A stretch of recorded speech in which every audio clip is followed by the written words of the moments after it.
Hello everyone, welcome to literature दिल से।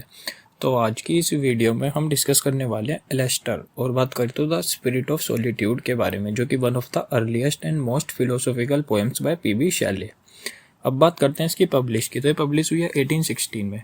Mainly जो ये एलेस्टर है ना, ये एक नैरेटिव पोएम है जो कि एक्सप्लोर करती है थीम ऑफ आइडियलिज्म को, इमेजिनेशन को, लोनलीनेस को, nature, the search for truth और बात करें तो the dangers of excessive isolation.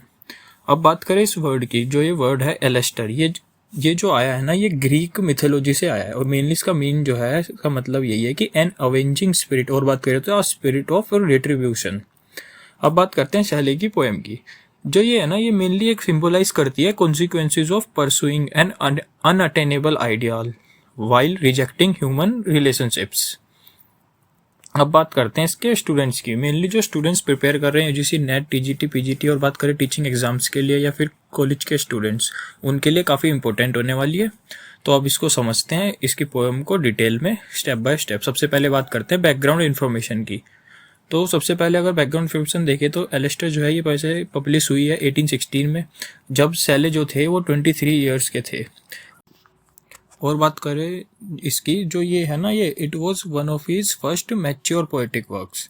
अब बात करें इस पोएम की। जो ये पोएम है ना, ये रिफ्लेक्ट करती है शैले के own interest in philosophy, imagination और बात करें the mysteries of human existence. और अब बात करें unlike traditional narrative poems, Alastair जो है ना, ये एक हाईली सिंबॉलिक पोएम है। It does not focus on action alone but on inner journey of human mind. अब बात करते हैं इस पोएम की। जो ये पोएम है ना, रिफ्लेक्ट करती है इन्फ्लुएंस ऑफ रोमांटिसिज्म को, जहाँ पे जो नेचर है ना वो become a source of inspiration और बात करें तो एक स्पिरिचुअल एक्सपीरियंस। अब इसका मीनिंग देखते हैं टाइटल का। सबसे पहले तो जो ये टाइटल है एलेस्टर, इसका क्या मीनिंग है? मेनली जो ये है ना, एक ये इसका एक सिंबॉलिक मीनिंग है। क्या है? अब बात करें इन ग्रीक मिथोलॉजी, जो ये एलेस्टर है ना, ये एक इज एन अवेंजिंग स्पिरिट जो कि पनिश करती थी ह्यूमन को कुछ गलत करने पे। और जो शैले है ना, शैले, इन्होंने इसको यूज़ किया है डिफरेंटली। इस टर्म को जो यूज़ किया उन्होंने अलग तरह से यूज़ किया है। एलेस्टर जो है वो यहाँ पे रिप्रेजेंट करते हैं पनिशमेंट जो है ना, वो कहाँ से आती है? वो आती है एक्सेसिव आइडियलिज्म से और बात करें तो कंप्लीट आइसोलेशन से फ्रॉम ऑर्डिनरी ह्यूमन लाइफ। अब बात करते हैं इसके, जो ये टाइटल है ना, टाइटल जो है ये प्रिपेयर करता है रीडर को for a tragic spiritual journey. अब जेनरे और स्ट्रक्चर देख लेते हैं पोएम का। जो पोएम है ना, ये एक नरेटिव पोएम है। जो लिखी गई है ब्लैंक वर्ड्स में लिखी गई है। इसके अंदर अनराइम्ड आयम्बिक पेंटामीटर है और इंस्टेड ऑफ रेगुलर स्टेंजा, ये जो पोएम है ना, ये flows continuously like the thoughts of the poet. और जो इसका स्ट्रक्चर है ना, ये रिफ्लेक्ट करता है restless movement of the human imagination को। अब इसकी सेटिंग देखते हैं। तो एक अननेम्ड पोएट होता है जो कि ट्रैवल करता है थ्रू मैनी एक्सोटिक प्लेसेस, जैसे कि forest, rivers, mountains, deserts, ancient runes, valleys, seas. और ये जो लैंडस्केप्स है ना, ये सिंबलाइज करते हैं different stages of his spiritual journey. अब जो नेचर है ना, is not merely a background but an active force shaping the poets thought. अब मेजर कैरेक्टर देख लेते हैं। सबसे पहले बात करते हैं द पोएट की।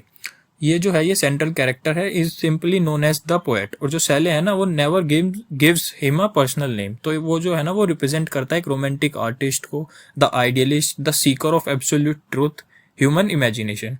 और जो ये है ना, द पोएट, ये सर्च करता है, searches for perfect knowledge, perfect beauty and perfect love. और अनफॉर्चुनेटली ये जो है ना, ये इग्नोर कर देता है ऑर्डिनरी ह्यूमन कंपेनियनशिप को। और इसी वजह से जो कॉज है इसका, मतलब this because the cause of his tragedy. अब बात करते हैं इसके सेंट्रल आइडिया की। सबसे पहले जो ये पोएम है ना, ये हमें एक स्टोरी बताती है किसकी, एक यंग पोएट की, जो कि डिवोट कर देता अपनी एंटायर लाइफ को ये खोजने के लिए, क्या, अल्टीमेट ट्रूथ और परफेक्ट ब्यूटी के लिए। मेनली इसके अंदर एक यंग पोएट है जो अपनी एंटायर लाइफ को डिवोट कर देता है सिर्फ और सिर्फ परफेक्ट ब्यूटी और अल्टीमेट ट्रूथ को ढूंढने के लिए। ऑल्थो जो उसकी सर्च है ना, वो नोबल है, but he becomes completely isolated from society. और जो उसकी ये लोनलीनेस है ना, वही इसको ग्रेजुअली डिस्ट्रॉय करती है अंदर से। अब जो शैले है वो यहाँ पे सजेस्ट कर रहे हैं कि जो इमेजिनेशन है ना, वो पावरफुल है, नो डाउट वो पावरफुल है, बट बिना ह्यूमन लव के, कंपेनियनशिप के, ये है ना, ये बिकम्स डेंजरस। वो कैसे, अब आपको आगे पता चलेगा इसकी समरी में। तो अब बात करते हैं इसकी समरी की। तो स्टार्टिंग करते हैं। तो सबसे पहले जो पोएम है, ये begins with an invocation to nature. Shelley जो है यहाँ पे प्रेज करते हैं नेचर को as the eternal source of beauty, wisdom और बात करें तो इंस्पिरेशन। नेचर जो है ना, वो नर्चर करता है पोएट को, फिलोसफर को और बात करें तो थिंकर्स को। और जो ये ओपनिंग है ना, ये स्टेब्लिश करती है रोमांटिक बिलीफ को, जो कि नेचर, जैसे कि दैट नेचर जो है ना, वो पोजेस करता है स्पिरिचुअल पावर। अब उसके आगे चलता है, यहाँ पे ना जो सैले होते हैं वो इंट्रोड्यूस करते हैं पोएट को, जो सैले है ना इंट्रोड्यूस करते हैं यंग पोएट को। अब वो बताते हैं उसके बारे में कि फ्रॉम चाइल्डहुड जो ये है ना, ये फैसिनेटेड है किससे, नेचर से, एंशिएंट सिविलाइजेशन से, साइंस से, फिलोसफी से, रिलीजन से, और बात करें तो हिस्ट्री से। और ये जो है ना, he seeks answers to life deepest questions. और बात करें अनलाइक ऑर्डिनरी पीपल जो होते थे, ये जो है ना, ये refuse to be satisfied and everyday existence. अब बात करते हैं पोएट के ट्रैवल की। तो इसके बाद जब ऐसे आगे बढ़ती है पोएम, जो पोएट है ये begins a long journey across the world. He visits क्या, ancient temples, dark forest, deserts, high mountains, rivers, remote valleys. और जो हर एक प्लेस जो होता है ना, वो ऑफर करता है एक ब्यूटी को, एक नॉलेज को। Yet nothing completely satisfy him. और तो और ये सब चीज़ भी इसको सेटिस्फाई नहीं करती, इसलिए ये अपनी जर्नी को कंटिन्यू रखता है, सर्च फॉर समथिंग ग्रेटर, इसको कुछ ज़्यादा बड़ा चाहिए था। अब इसके बाद जैसे आगे बढ़ता है तो एक दिन क्या होता है, एक वन नाइट जो ये पोएट होता है ना, इसको नींद आती है, सोता है, तो उसको सपना आता है। तो ये सपने में एक mysterious extraordinary beautiful maiden को देखता है। अब जो वो होती है वो she possesses perfect beauty, wisdom, purity, और बात करें तो स्पिरिचुअल हार्मोनी। और जो वो होती है ना, she becomes the embodiment of the poet's highest ideal. अब भाई वो एक्सपीरियंस करता है बहुत ज़्यादा कंप्लीट हैप्पीनेस जब वो उसको सपने में देख रहा होता है। अब क्या होता है, उसके बाद जब उसकी नींद खुलती है, जब वो उठता है, तो वो उसको ढूंढता है, और वो भाई डिसअपियर हो चुकी होती है। और ये जो होता है ना, this changes his entire life. अब इसके बाद क्या होता है, वो जो पोएट होता है ना भाई, उससे काफ़ी ज़्यादा ऑब्सेस्ड हो चुका होता है। अब वो चाहता है उसको ढूंढना, उस मिस्टीरियस मेडन को। अब वो क्या बिलीव करता है, वो ये बिलीव करता है कि वो जो है ना, वो कहीं ना कहीं एग्जिस्ट तो करती होगी इस रियल वर्ल्ड में। जब वो मुझे सपने में दिख सकती है, तो वो इस रियल वर्ल्ड में जरूर कहीं ना कहीं एग्जिस्ट करती होगी। अब क्या करता है भाई, वो अपनी ऑर्डिनरी लाइफ को कंप्लीटली छोड़ छाड़ के सब कुछ, अपनी फ्रेंडशिप को छोड़ देता है, फैमिली को, ह्यूमन रिलेशनशिप को, सबको रिफ्यूज कर देता है। और वो क्या करता है, सिर्फ और सिर्फ हिज एंटायर एग्जिस्टेंस क्या हो जाता है, becomes devoted to finding the perfect ideal. अब जो सैले होते हैं ना, वो यहाँ पे प्रेजेंट करते हैं इसको दो तरह, मतलब दो तरह से, एक तो नोबल भी और एक डेंजरस भी। अब जो होता है ना, वो जर्नी पे निकल पड़ता है भाई उसको ढूंढने के लिए। अब through out his journey nature जो है ना रिमेन्स हिज कंपेनियन। अब बात करें जो रिवर्स होती है, फॉरेस्ट, माउंटेन्स, और बात करें स्टार्स, वो सब उसको गाइड करते हैं। नेचर जो है वो कंफर्ट करता है उसको during moments of loneliness. However nature जो है ना, वो can not replace genuine human companionship, ये तो आपको मानना पड़ेगा। तो जो पोएट होता है वो स्लोली बिकम्स मोर आइसोलेटेड। तो अब जैसे कि उसने सपने में उसको देखा था मिस्टीरियस मेडन को अपने सपने में, तो जो पोएट है वो काफ़ी ज़्यादा, मैंने आपको बताया, कंप्लीटली ऑब्सेस्ड हो चुका था उससे, उसको ढूंढने से। अब वो बिलीव करता था कि कहीं ना कहीं तो ये वो एग्जिस्ट कर रही होगी पक्का, इतना परफेक्ट सोल है, कोई ना कहीं पे तो एग्जिस्ट करेगी। अब वो क्या होता है ना, वो बहुत ज़्यादा कंटिन्यू करता अपने ट्रैवल को through forest, rivers, mountains, deserts, और बात करें लोनली वैलीज। और हर ब्यूटीफुल लैंडस्केप जो था ना, उसको रिमाइंड करा रहा था उस ड्रीम की। और वो ये सोचता था कि he never finds the ideal companion. और आगे जैसे वो चलता है, the farther he travels the more isolated he becomes. उसके बाद जब जर्नी कंटिन्यू हो रही होती है, तो जो पोएट होता है वो रिजेक्ट कर देता है ऑर्डिनरी ह्यूमन रिलेशनशिप्स को, और वो रिफ्यूज करता है फ्रेंडशिप, फैमिली एंड सोसाइटी। क्यों? क्योंकि वो बिलीव करता है कि दे आर इम्परफेक्ट। और जो उसकी डिजायर थी ना फॉर एब्सोल्यूट परफेक्शन, वो उसको सेपरेट कर देती है रियल वर्ल्ड से। और जो सैले होते हैं वो यहाँ पे ये सजेस्ट करते हैं कि एक्सेसिव आइडियलिज्म जो है ना can become dangerous when it isolates a person from humanity। और जो नेचर है वो प्रोवाइड्स ब्यूटी और एंड इंस्पिरेशन, बट वो कहीं ना कहीं जेन्युइन ह्यूमन लव को नहीं रिप्लेस कर सकता। माना कि नेचर जो हमें ब्यूटी और इंस्पिरेशन दे सकता है, पर वो ह्यूमन लव तो नहीं दे सकता ना, उसको कैसे रिप्लेस कर देगा, ये चीज़ उसको समझ नहीं आ रही थी। अब भाई वो जैसे उसके आगे चलता है, तो एक बहुत सिंबॉलिक सीन आता है, one of the most symbolic scene आता है कब, पोएम के अंदर। जो पोएट की जो जर्नी होती है ना, जब वो एक स्मॉल बोट में होता है, तो जो बोट होती है ना वो moves silently along a mysterious river. तो जो जर्नी होती है वो रिप्रेजेंट करती है final stage of his life. और जो वो फ्लोइंग रिवर जो होती है ना, वो सिंबलाइज कर रही होती है पैसेज ऑफ टाइम को। और बात करें तो movement from life toward death. और जो ये सराउंडिंग था ना, सराउंडिंग साइलेंस जो था, ये creates an atmosphere of mystery. और बात करें तो स्पिरिचुअल रिफ्लेक्शन की।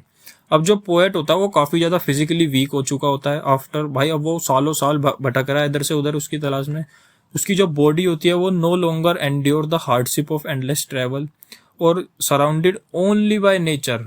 और उसके साथ क्या होता है, वो क्वाइटली मर जाता है। अब जो उसकी डेथ होती है ना, वो पीसफुल होती है रेदर देन वॉयलेंट। अब जो सैले है वो यहाँ पे प्रेजेंट कर रहे हैं उसको कि as a tragic consequence of pursuing an impossible ideal while rejecting real human companionship. जो पोएट है वो यहाँ पे फेल्स क्यों? Not because his dreams are wrong but because उसने आइसोलेट कर दिया था अपने आप को कंप्लीटली।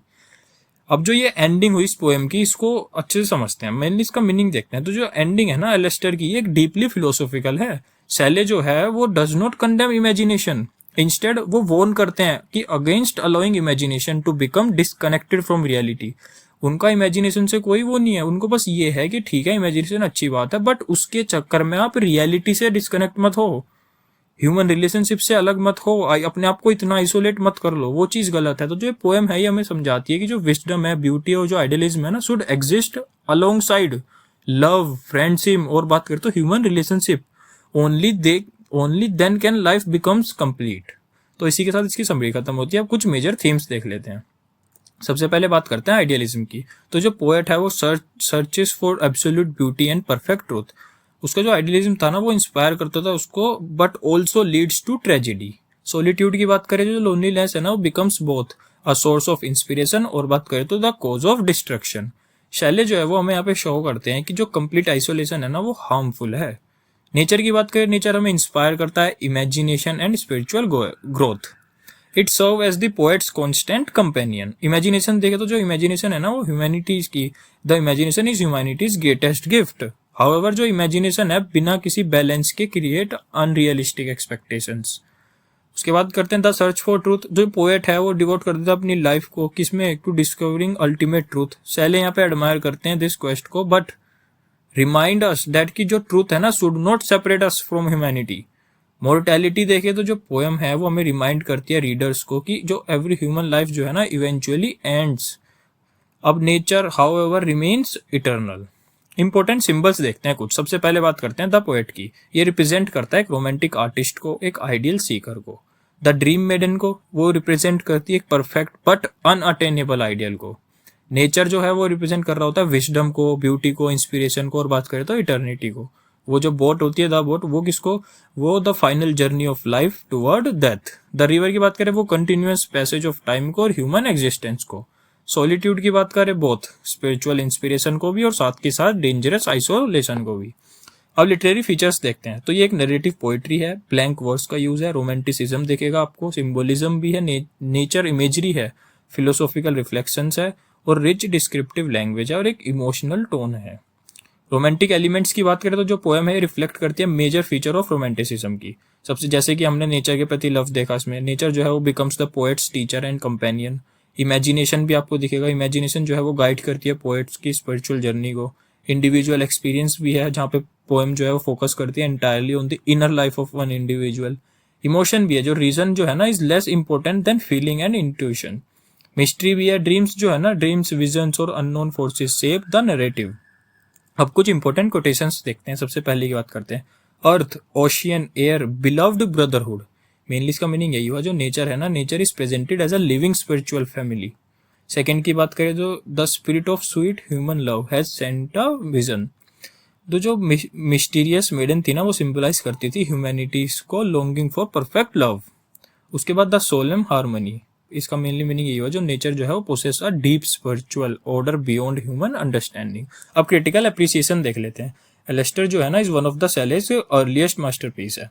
ये जो है ये कंबाइन करती है नरेटिव, फिलोसफी, सिंबोलिज्म और बात करें तो romantic imagination into a deeply reflective poem. और ये जो वर्क है ना एक्सप्लोर करता है कन्फ्लिक्ट बिटवीन आइडियलिज्म और बात करें तो रियलिटी। ऑल्सो जो पोएट थे वो the poet search is noble, but जो शैले है वो डेमोन्स्ट्रेट करते हैं इसको complete withdrawal from society and leads to loneliness and destruction. ये जो पोएम है ये एस्टेब्लिश करती है शैले को as one of the greatest philosophical poet of English romanticism. अब कुछ एग्जामिनेशन पॉइंट्स देख लेते हैं। सबसे पहले ऑथर की बात करें वो पीबी शैले है, पब्लिश 1816 में। फुल टाइटल की बात करें तो एलेस्टर और बात करें तो the spirit of solitude. Genre narrative poem है, फॉर्म ब्लैंक वर्स है। सेंट्रल कैरेक्टर की बात करें द पोएट है। Major symbol dream maiden. Central theme देखे तो the danger of excessive solitude and idealism.